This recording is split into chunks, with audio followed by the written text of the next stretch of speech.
大家好，今日為大家介紹呢一個大梅沙嘅沙灘佢周邊嘅環境。咁眼前所見呢，就係沙灘對出嘅一啲山同埋海啦。咁佢都非常之壯觀嘅，因為佢嗰個對面嘅山勢呢就出現層疊式，咁係睇落去呢係都係一幅美麗嘅圖畫啦。咁而佢自己沙灘嚟講呢，就位於係呢一個中間啦。咁我哋嚟到呢一個沙灘去嗰個座標啦，呢個呢就係海燕塔，咁呢有20層樓咁高嘅。咁而喺佢背後呢，就一啲係民居嚟嘅。咁嗰個設計呢都非常之有規劃啦。咁譬如有啲係橙色嘅樓頂啦、白牆啦。咁另外一堆呢，就係紅色嘅屋頂啦、白色嘅牆壁啦。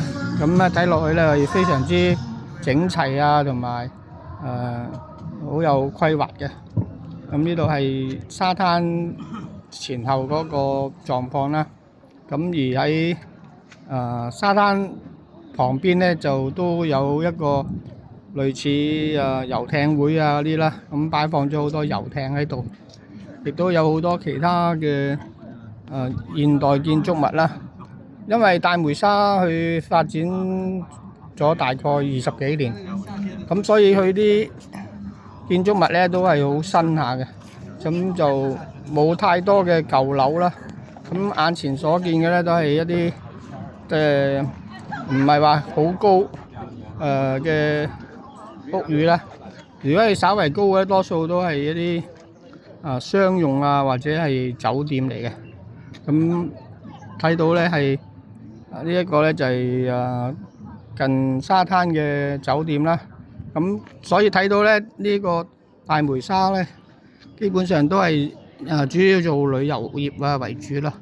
咁譬如亦都有一啲豪宅咧係喺近山嘅地方啦。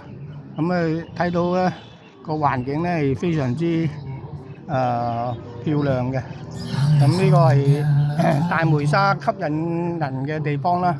咁咧真係好值得推介或者介紹，有朋友有機會咧都值得嚟呢度參觀同埋感受一下陽光與海灘嘅嗰個情況嘅。咁我介紹到呢度啦，我係長駐深圳嘅香港人 Stephen。